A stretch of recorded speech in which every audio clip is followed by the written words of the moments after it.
Hey, Awesome Arcades. In this video, I'm going to be showing you how to troubleshoot a joystick and or replace a joystick. And so if you have one of my machines, you probably already know this. But inside the cabinet, open up the coin door, stick your hand in, and there's two little latches right here. Pop those. You can see what those look like right there. Lock this out.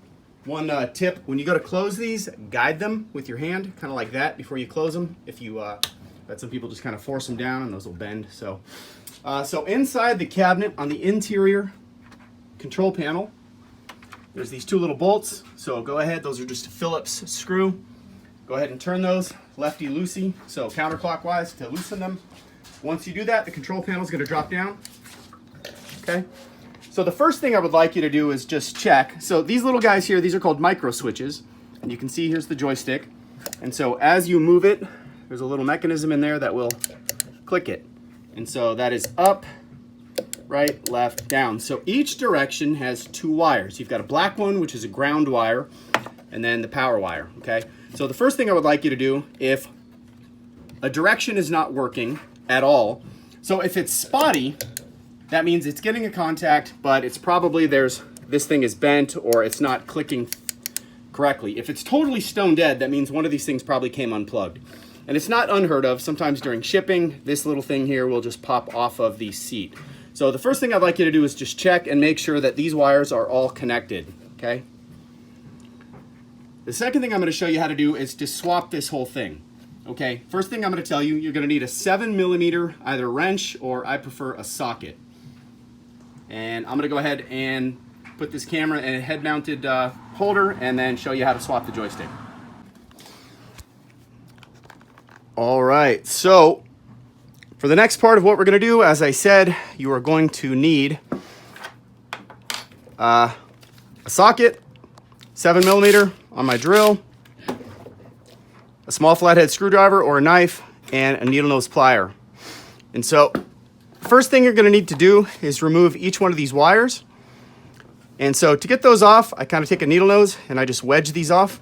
Be careful when you pull these. Don't pull from the wire because you don't want to disconnect this little guy here.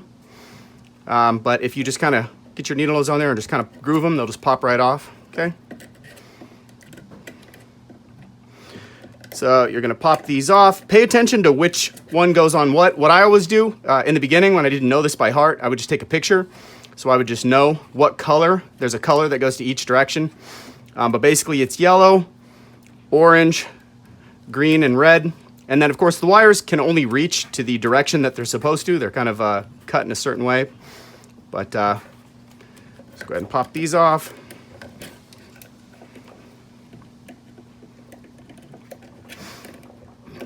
Once you've got the wires disconnected, kind of just set those aside.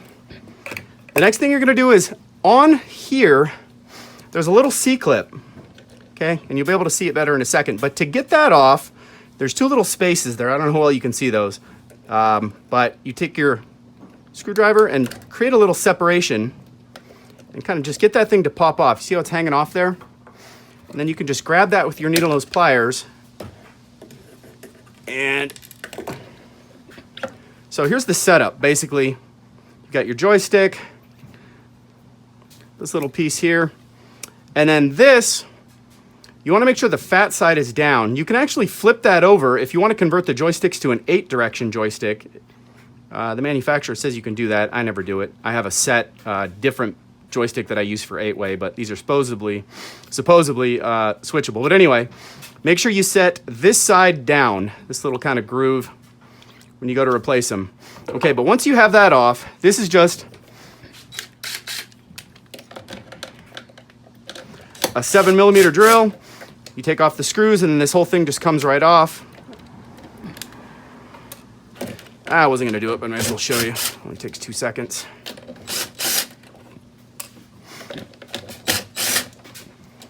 Okay.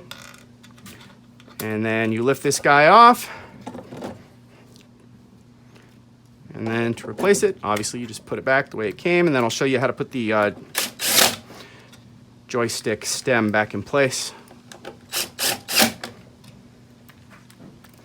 And again, this is a 7mm socket, 7mm, okay?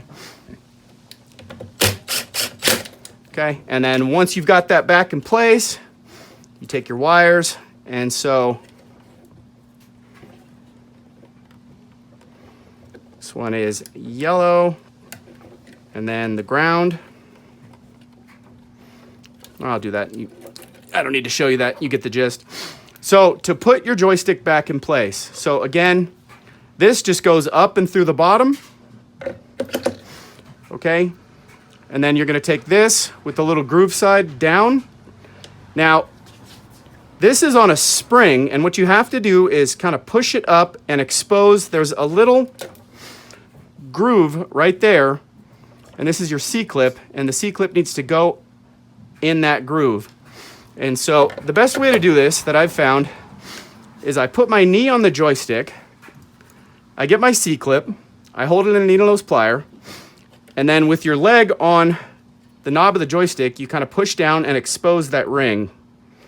And then once you do that, you take your C-clip, just kind of get it started, it'll hold in place, and then with your pliers, just kind of squeeze that down and clamp it in place. And that is it. And then you could just check and make sure that it's clicking in all directions. That way you'll know it's working. Up, down, left, right. Okay, so that is how you would replace the joystick. I'm going to show you one more time how to do the C-ring. So again, there's little spaces. I'm wearing a head-mounted camera, so I can't see what I'm filming, but hope you can see that there. And so again, you just create a little separation. You can see the C-ring is kind of popping off its seat there.